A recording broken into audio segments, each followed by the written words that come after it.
കബഡി കബഡി കബഡി കബഡി കബഡി കബഡി കബഡി കബഡി കബഡി കബഡി കബഡി കബഡി കബഡി കബഡി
എന്താ സംസാരിക്കേണ്ടെന്ന് വെച്ചാൽ പെട്ടെന്ന് വേണം. ഞാൻ അവിടെ നിൽക്കാം. എന്തിനാ എന്നെ കാണണമെന്ന് പറഞ്ഞു? ഞാൻ പറഞ്ഞതല്ലേ, രഹസ്യമായി ഇത്രയും കൂടിക്കാഴ്ച പോലും നമുക്ക് പ്രശ്നമാണ്. കാര്യങ്ങളൊക്കെ അറിഞ്ഞ് അമ്മ അമ്പിയണ്ണനെ അയച്ചിട്ടുണ്ട്. ഇനി എനിക്ക് എങ്ങോട്ടും തിരിയാൻ പറ്റില്ല. അയ്യോ സംസാരിച്ച മതി. അതിലേക്ക് സംസാരിക്കണം. എന്താ ഒന്നും പറയണ്ട, ഞങ്ങൾക്ക് എല്ലാം മനസ്സിലായി. അവരുടെ കണ്ണിപ്പെടാൻ ഓടി രക്ഷപ്പെടാം.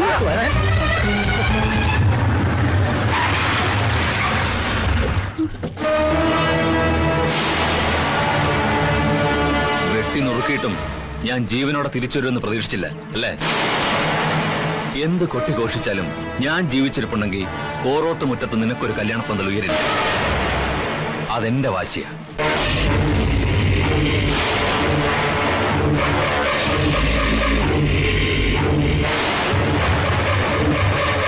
ഇവനാണ് ആ ഡോക്ടർ.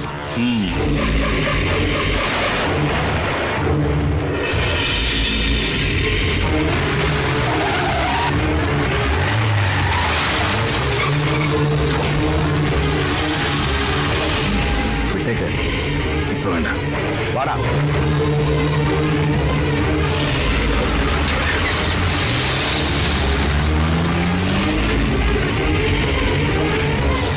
അപ്പൊ ഇതായിരുന്നു നിന്റെ ട്രാൻസ്ഫറിന്റെ രഹസ്യം. അമ്മയും മകനും ചേർന്ന് അത് എന്നിൽ നിന്ന് ഒളിപ്പിക്കുമായിരുന്നല്ലേ? രണ്ടും സിംഹത്തിന്റെ മടയിൽ മണ്ണപ്പം ചുട്ട് കളിക്കല്ലേ? സ്നേഹം ഉള്ളതുകൊണ്ട് പറയുക, ഇതൊരു തീക്കളിയാ.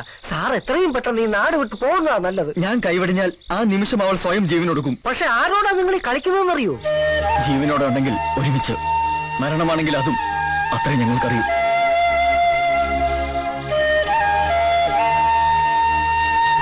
പക്ഷേ ഒരപേക്ഷയുണ്ട്.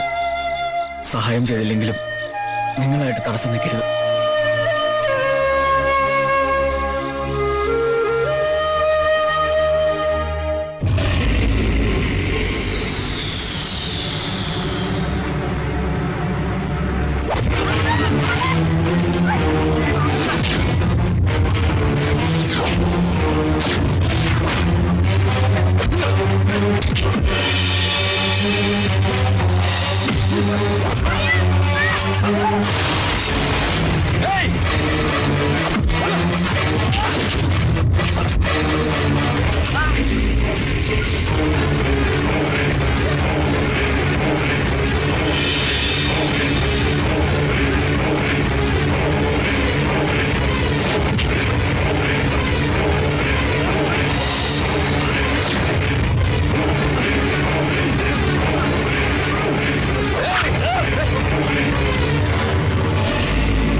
ഇങ്ങോട്ടടിക്കരുത്. പിടിവിടാൻ.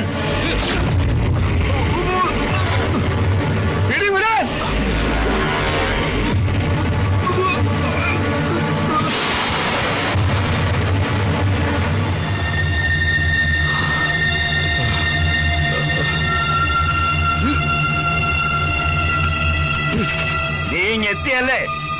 കീഴടങ്ങുന്ന നല്ലത്. ഞാനാ പറയുന്നത് കീഴടങ്ങാൻ. നിന്നെ പിടികൂടി നിയമം നടപ്പിലാക്കിയാലേ അനന്തം പോലീസിൽ കുപ്പായ ഒഴിക്കാൻ പറ്റൂ. മര്യാദയ്ക്ക് കീഴടങ്ങുന്ന നല്ലത്. അവിടെ നിൽക്കാൻ. നിന്റെ അച്ഛനാ പറയുന്നത്. ഓടരുത്.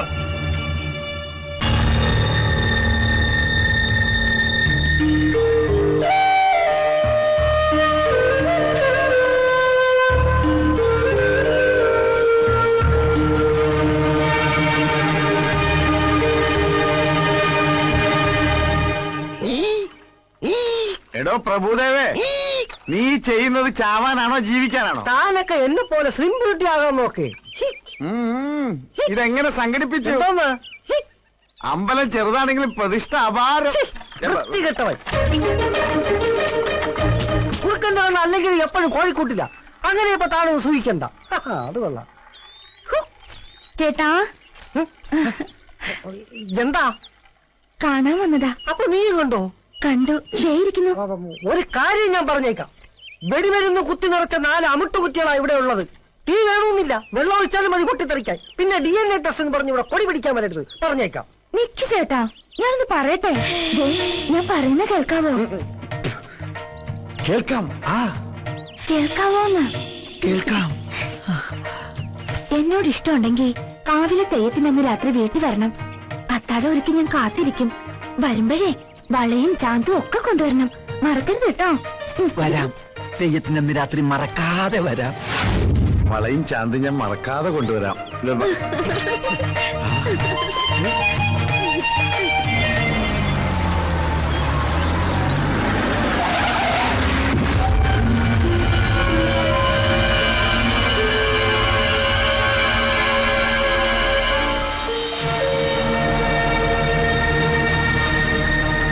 ഓരോ ദിവസം കഴിയുന്തോറും ടെൻഷൻ കൂടി വരിക.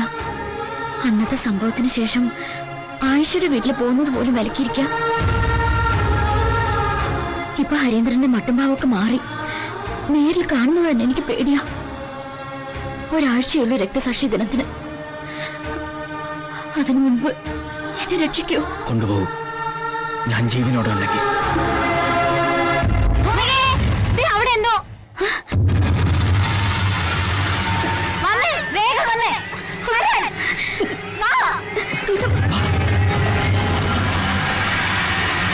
നമ്പ്യാർ സാർ വന്നേ. നമ്പ്യാർ സാർ വന്നേ. അഭിവാദ്യങ്ങൾ, അഭിവാദ്യങ്ങൾ. നമ്പ്യാർ സാറിന്റെ അഭിവാദ്യങ്ങൾ, അഭിവാദ്യങ്ങൾ.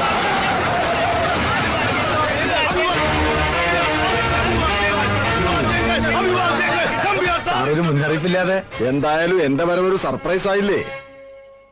ഇക്കുറി രക്തസാക്ഷി ദിനത്തിന് എനിക്ക് പങ്കെടുക്കാൻ പറ്റില്ല. അപ്പോ ഇവരുടെ കല്യാണത്തിന് സാറുണ്ടാവില്ലേ? എന്ത് ചെയ്യാനാ? എക്സിക്യൂട്ടീവ് മീറ്റിംഗാ. തനിക്കറിയാവുന്നല്ലേ? ഈ തറവാട്ടിലെ എല്ലാ മംഗളകർമ്മങ്ങളും ഒരു കാരണവരുടെ സ്ഥാനത്തുനിന്ന് നടത്തി തരാറുള്ളത് സാറല്ലേ? അപ്പൊ ഇത് മാത്രം? ഞാനില്ലെങ്കിലും എന്റെ അനുഗ്രഹം എല്ലാം ഉണ്ടായിരിക്കും. അയ്യോ അത് പോരാ, ഞാനൊരു കാര്യം തീരുമാനിക്കുക. പോകുന്നതിന് മുമ്പ് കുട്ടികളുടെ മോതിരമാറ്റം സാറ് നടത്തി തരണം. അതെ, തീരുമാനിച്ചു കഴിഞ്ഞു. നാളെ തെയ്യം കഴിഞ്ഞ് മറ്റൊന്ന് ഇവരുടെ മോതിരം മാറ്റം.